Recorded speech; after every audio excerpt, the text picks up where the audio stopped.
Hey guys, what is up? So ngayon, ipapakita ko sa inyo kung ano ba yung mga binago ko na dito sa motor na to, kung ano na ba yung mga in-upgrades ko. Okay, so bago ang lahat, sa mga di pa nakakaalam pala, ang motor ko ay Keyway Khaki Racer 152 2021 model, and ngayon naka-brat style build siya. Let's go!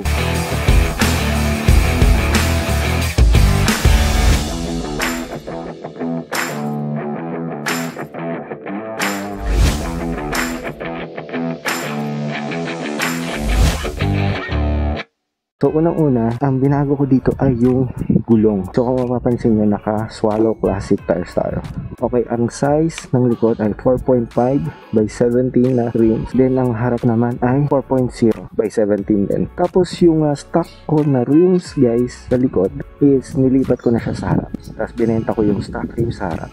So then bumili na lang ulit ako ng size 17 na rims para sa likod, para parehas na silang pantay. So Swallow Classic yung brand ng aking gulong guys. Tapos nag extend pala ako guys ang 3 inches sa swing arm. Para mag Cassia yung malaking gulong na pinalit natin.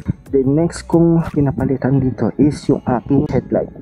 Okay, ngayon is naka STX headlight tayo. Size 8 inches ata yan yung kanyang diameter. Yung bulb ng STX pinalitan ko kasi mahina. Naglagay tayo dyan ng Makoto LED light. Okay, then next is bakal siya guys, metal. The next thing natin na ginawa dito is nagpalit tayo ng handlebar. From stock handlebar na low rise, palit tayo ng clip-on handlebars. Ayan.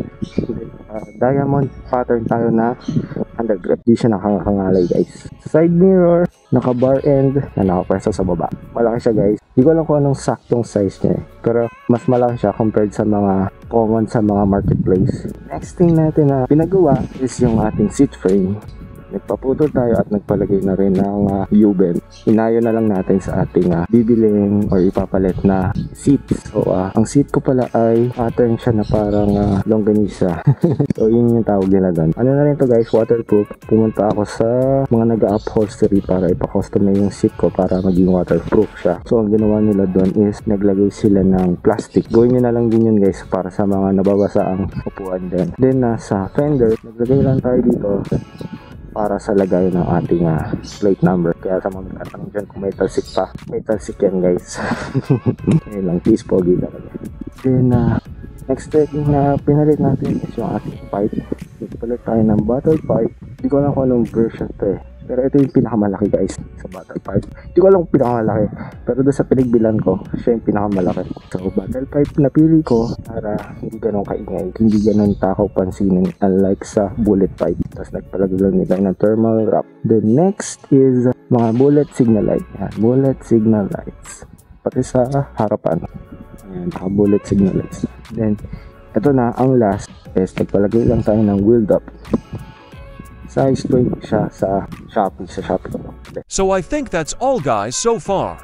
Thanks for tuning in everyone. Those were the latest upgrades on my bike. Stay tuned for more updates and adventures. See you in the next one. Keep riding, keep exploring.